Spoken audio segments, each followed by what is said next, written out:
Bonjour Marine Tondelier. Bonjour. Et bravo, vous êtes la nouvelle boss des écologistes. Vous succédez à Julien Bayou. Vous avez été élu avec plus de 90% des voix à la tête d'Europe Écologie Les Verts. Un score presque bolchevique, mais enfin c'est une réussite. Mais démocratique. Mais démocratique, tout à fait. Et puis c'est une réussite, il faut le dire, de réunir 90% des voix dans un parti déchiré et en crise. Vous avez réussi à réconcilier le temps d'un vote Yannick Jadot et Sandrine Rousseau. Bravo, c'était pas gagné. Mais le plus dur commence pour vous, attirer des électeurs vers un parti qui a fait moins de 5% à la présidentielle. Comment vous allez faire ? Mais écoutez, on lance dès le mois de janvier un grand plan qui s'appelle les États généraux de l'écologie, parce que quand il y a un problème, par exemple, entre le gouvernement et le peuple, on ne change pas le peuple, on change le gouvernement. Les écologistes vont s'appliquer cette règle, ils vont changer. Je m'y suis engagée, nous serons 1 million à la fin de ce mandat, et pour ça, pendant des mois, on va se taire et on va aller écouter celles et ceux qui écologisent d'un jour, de toujours, qui nous suivent de près ou de loin, mais qui ont dans leur tête un petit brin d'écologie. Je pense que c'est la majorité en fait des Françaises et des Français. Vous dites, on va se taire et les écouter, les laisser nous interpeller. Si ça vous intéresse, vous venez sur lesécologistes.fr et pendant des mois, on va aller à votre rencontre et on fera le mouvement, non pas qui nous ressemble à nous, ça il existe déjà, on va faire le mouvement qui fait envie à ces personnes et on va le construire avec eux pour qu'ils leur ressemblent. Vous voulez 1 million d'adhérents ou de sympathisants? Oui, parce qu'adhérents, il y en a 12 000. Mais je pense qu'on est dans un moment de la vie politique où les gens ne veulent plus adhérer à des partis. Et je les comprends. Moi, il se trouve que je l'ai fait à 22 ans et que ça me plaît. Mais il faut comprendre que c'est pas ça qui intéresse les Français et les Français. Donc on va créer un mouvement qui leur fasse envie, parce que je pense qu'ils ont envie de se former, d'être mis en relation, de faire des actions sympas et marrantes, de parler de leur éco-anxiété. On va faire quelque chose de positif, de bienveillant, mais d'opérationnel et d'efficace. Alors un mot sur vous justement, parce que les gens ne vous connaissent pas encore. Vous avez 36 ans aujourd'hui, vous avez commencé à militer effectivement à l'âge de 22 ans, il y a 13 ans à Europe Écologie Les Verts, après avoir été séduite par un meeting de José Bové. Vous connaissez parfaitement les arcanes de votre parti, dont vous avez occupé plusieurs postes. Vous êtes une élue du Nord, conseillère municipale d'Hénin-Beaumont et conseillère régionale des Hauts-de-France, où vous avez affronté l'autre Marine Le Pen. Votre parcours politique est marqué par le combat contre l'extrême droite, une extrême droite dont vous ne parvenez pas à enrayer l'ascension, ni dans le Nord ni en France. Marine Le Pen a été réélue face à vous aux législatives très largement avec 61% des voix. Comment vous l'expliquez ? Écoutez, moi je viens d'une ville dont le maire, l'année de mon adhésion sur Europe Écologie Les Verts, a été mis en prison pour 18 chefs d'inculpation. On partait de loin et à l'époque, le RN avait ce que j'appelle une stratégie vautour, c'est-à-dire qu'il tournoyait autour de ce bassin minier du Pas-de-Calais, qui est un territoire des plus pauvres de France, où il y a beaucoup de problèmes, et en disant, tiens, là en plus le maire est en prison, ça va marcher. Donc ils se sont implantés là, parce qu'ils savaient que ça marcherait. Et puis voilà, ils en ont fait leur fief, et que le populisme, la démagogie, ça marche. Et puis qu'ils ont tous les pouvoirs. Quand vous avez la ville, le député, moi je peux vous dire qu'avec mes tracts, et c'était pas l'écologie, on peut l'apporter avec beaucoup de sincérité dans plein de territoires en France, tant que celles et ceux qui passent à la télé, qui en parlent nationalement et qui rentrent du coup dans tous les salons, ne portent pas une écologie populaire qui est adaptée à tous les territoires, les ruralités, les quartiers populaires. C'est très dur en fait de convaincre dans ces territoires.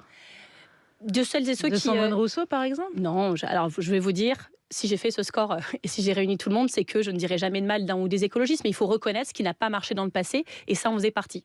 Comme François Ruffin, vous dites avoir pour objectif de reconquérir l'électorat populaire, qui part chaque élection un peu plus vers le RN. Est-ce que, comme François Ruffin, vous dites aussi que c'est parce que la gauche est devenue le parti des assistés, le parti des cassos qui touchent des aides, et qu'elle n'est plus le parti des salariés? Ce sont ces mots. Est-ce que vous parlez comme lui? Non, on ne parle pas de la même manière. C'est pour ça qu'on n'est pas dans le même parti, mais ça ne nous empêche pas de nous parler beaucoup, parce qu'on vit, on milite sur des territoires qui se ressemblent. Et je pense qu'on a ça en commun, cette envie de faire de l'écologie pour toutes et tous. Lui, c'est pas l'écologie qui est au cœur de sa bataille, mais il a quand même ça en tête. Et je pense que ça fait partie des personnes avec lesquelles j'ai envie de travailler en dehors de mon Mais parti. la valeur travail, c'est une valeur de gauche ou une valeur de droite? Moi, je viens d'un territoire où la valeur travail était très importante. Les écologistes qui allaient à Métal Europe mesurer la nuit les échantillons de sol pour montrer que c'était dangereux se faisaient poursuivre par la CGT et menacés de mort parce qu'on voulait tuer le travail.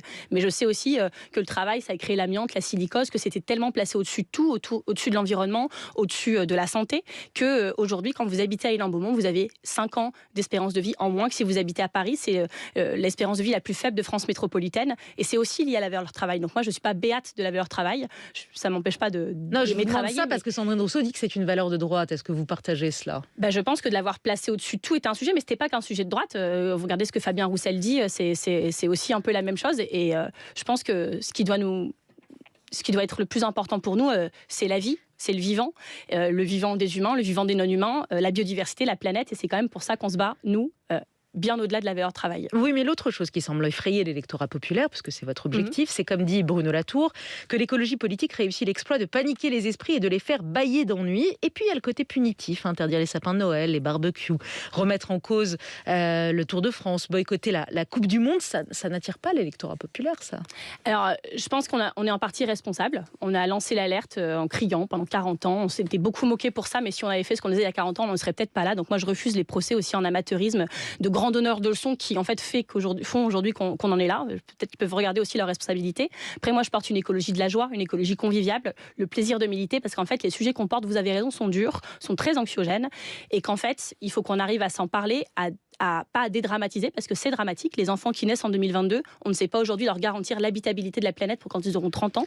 Mais il ne faut pas être tétanisé face à ça. Il faut être en action et ce sera mon travail. Marine Tondelier, Emmanuel Macron ira demain soutenir les Bleus au Qatar. C'est une erreur? J'espère qu'il y va en train.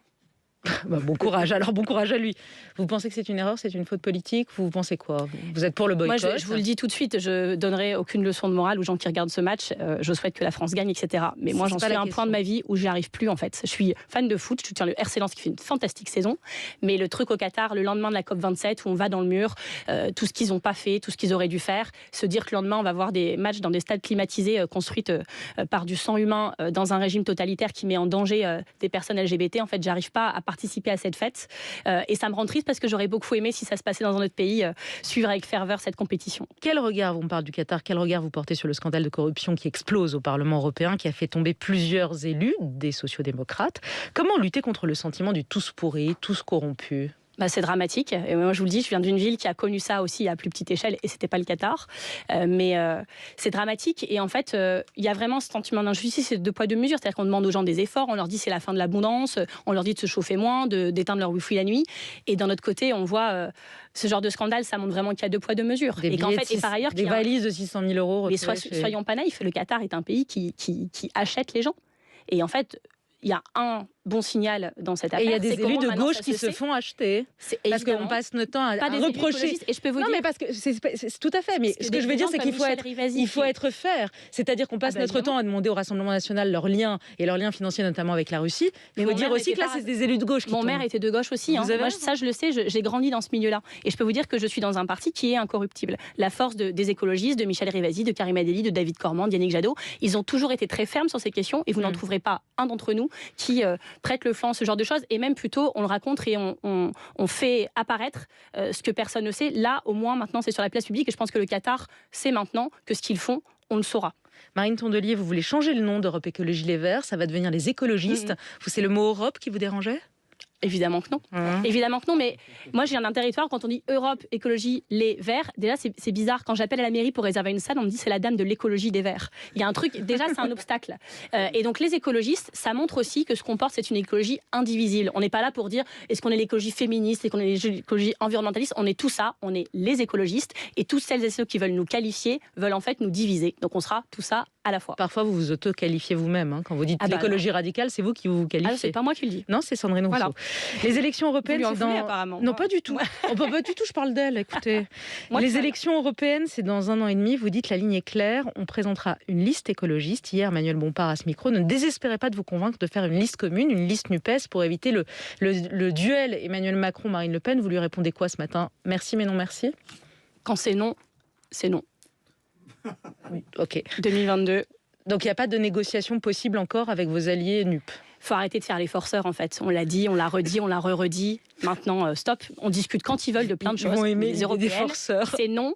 C'est la dernière fois que je le dis. Je pense que maintenant, c'est clair pour tout le monde. Là, et on matin, va pouvoir très clair. Travailler. Emmanuel Macron a annoncé hier qu'il présenterait finalement sa réforme des retraites le 10 janvier et non pas ce jeudi, comme c'était prévu, pour officiellement, comme dit Dominique Seux, vous donner du temps à vous et à Eric Ciotti. Je suis sûre que ça aurait beaucoup d'impact sur le texte qu'il présentera dans 4 semaines. Vraiment, je vais suivre ça avec attention. Vous allez lui dire quoi, surtout? Vous allez vous positionner comment sur cette réforme des retraites? Est-ce que vous allez appeler dans la rue, au Parlement, à tout faire pour la faire tomber?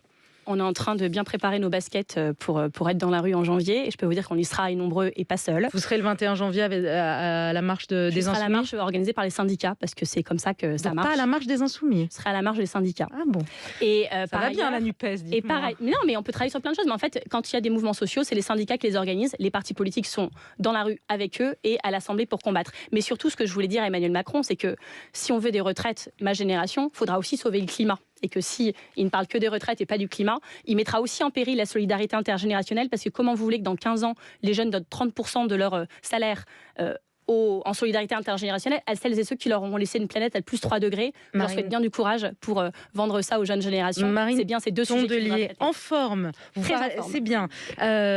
Julien Bayou, dernière question. Julien Bayou, elle en est où l'enquête interne? Est-ce que vous lui demandez de se taire jusque-là J'ai demandé un rendez-vous à la cellule d'enquête pour faire un point avec eux. On doit se voir la semaine prochaine. Et donc, ça veut dire quoi cette phrase? Là, c'est la première fois que vous faites de la langue de bois de toute l'interview. Ah bah non, je ne peux pas rien vous dire d'autre, parce que je n'étais pas secrétaire nationale de ce parti, je n'avais pas à connaître les détails de l'enquête, c'est une cellule qui est indépendante. J'ai pris rendez-vous avec eux la semaine prochaine parce que je pense qu'il faut qu'on prenne une décision, donc il faut qu'ils nous disent où ils en sont, soit ils actent qu'ils n'arrivent pas à avoir assez d'éléments, que l'ex-compagne de Julien Bayou ne veut pas répondre, donc il faudra trouver une autre solution peut-être externe, soit ils ont assez d'éléments pour prendre une sanction, ils la prennent, soit ils ont assez d'éléments pour savoir qu'il ne faut pas en prendre et on acte qu'il n'y en aura pas, c'est entre leurs mains. Marine Tondelier était notre invitée ce matin, merci et belle